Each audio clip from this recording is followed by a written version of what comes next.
অবশেষে বিপিএলে দল পেল মোসাদ্দেক হোসেন সৈকত। বাংলাদেশ প্রিমিয়ার লিগের ড্রাফটে কোনো দল পাননি মোসাদ্দেক হোসেন সৈকত, অথচ গত বিপিএলের মৌসুমে ঢাকার অধিনায়ক ছিলেন তিনি।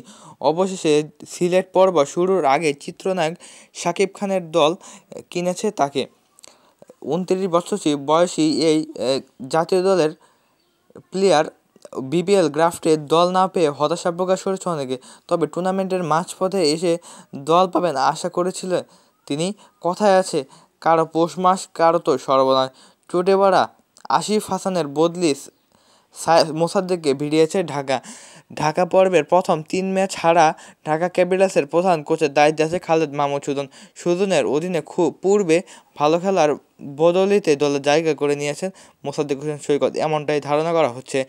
আজ সোমবার সকালেই সিলেটে ঢাকা দলের অনুশীলন যোগ দিয়েছেন মোসাদ্দেক হোসেন সৈকত। আশা করা যাচ্ছে রংপুর রাইডার্সের সঙ্গে দলটির পরের ম্যাচে একাদশে সুযোগ পাবেন এই অলরাউন্ডার। কিছুদিন আগে অনুষ্ঠিত বাংলাদেশ ক্রিকেট লিগ এনসিএলে ঢাকা মেট্রোর ফাইনালে নিতে দলকে সামনে থেকে নেতৃত্ব দেন মোসাদ্দেক হোসেন সৈকত। বিপিএলে মোসাদ্দেক এখন অবধি 87 ম্যাচ খেলে 1287 রানের পাশাপাশি 25 উইকেট নিয়েছেন।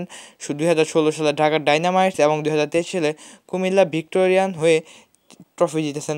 রিদওয়ান হাসান রাহাত, আর স্পোর্টস নিউজ, সিলেট।